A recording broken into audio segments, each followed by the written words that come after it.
High TST Dutta সবকে স্বাগত। আশা করি তোমরা খুব ভালো আছো আর আমি খুব ভালো আছি। চলে এসে একটা ছোট্ট নতুন ব্লগ নিয়ে। আশা করি তোমাদেরকে খুব ভালো লাগবে। আজকে বানাবো আমলকির বরফি। আর আজকে আগে বলে দিই, আজকে আমলকি একাদশী, তার বহুত বহুত শুভকামনায়। এখন আমি আমলকিটা যে কুকারে একটা সিটি মেরে নামিয়ে নিয়েছি। আর এইভাবে সব আমলকির বিচিগুলো একটা একটা করে খুলে নেবো। আর সব আমলকিগুলো সিটি মারার পর দেখো 4-5 ভাগের মতন ঘরটা বেরিয়ে গেছে। হেভি সুন্দর দেখতে লাগছে, ফুলের মতন খুলে যাচ্ছে একদম। এই যে আর একটা একটা করে বিচি খুলে নিচ্ছি, দিয়ে সবগুলো এইভাবে খোলা হয়ে গেল। তারপরে এগুলো আমি এই যে দিয়ে দেবো। বেশি করি না, ভগবানের বড় তেতরেই করছি। আর এখানে যে দিলাম 2টো এলাচি। তারপর দিয়ে দিলাম যে আমলকি। আমি যেহেতু আমলকির বরফি কখনো বানাইনি, আর আজকে নাকি ভগবানকে প্রসাদে আমলকির বরফি দিতে হয়, তার জন্য আমি আজকে বানাচ্ছি আমলকির বরফিটা।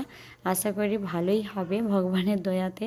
আর জানি না তোমরা কীভাবে বানাও, তোমরা আমার সাথেও জরুর শেয়ার করবে কিংবা কমেন্ট করবে এইভাবে বানিয়েছি আমি, বানানো হচ্ছে কি না।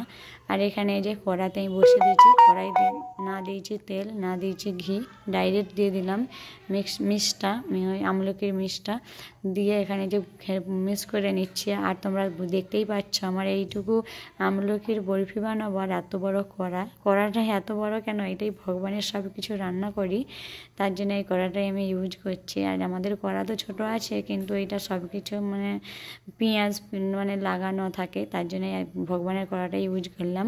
আর এখানে আমি চিনি তো খাই না, মিষ্টি গুঁড়ো দিয়ে দিলাম, তারপরে একটু ঘি দিয়ে দিলাম। ঘি দিয়ে এটাকে মিক্স করে নামিয়ে নিলাম। আর এখানে মিষ্টি জিনিসের মতো লাভ। আর এখানে আমি দিয়ে দিলাম এই যে মিষ্টি গুঁড়ো। এটা দিলে খুব ভালো লাগে। এমনি তো আমলকির বরফি বানালে টক মিষ্টি লাগে, বেশি যত মিষ্টি হবে তত ভালো লাগে। তার জন্য এটা আমি এখানে হাওয়াই শুকনো করতে দিয়েছিলাম, দিয়ে এবার চাকুই করে কেটে নিচ্ছি। দেখো এবার বরফির সাইজের মতন করে নেব। এই যে এটা এখনও শুকনো হয়নি ভালোভাবে, একটু কাঁচা আছে, ওই করে ভালো কাটা যাচ্ছে না। তোমরা একটু শুকিয়ে গেলেই কাটতে পারবে, খুবই ভালো হবে। আর আশা করি ভিডিওটা আজকে খুব ভালো লাগলো। ভালো লাগলে লাইক কমেন্ট শেয়ার করে দিও। ওকে, বাই বাই।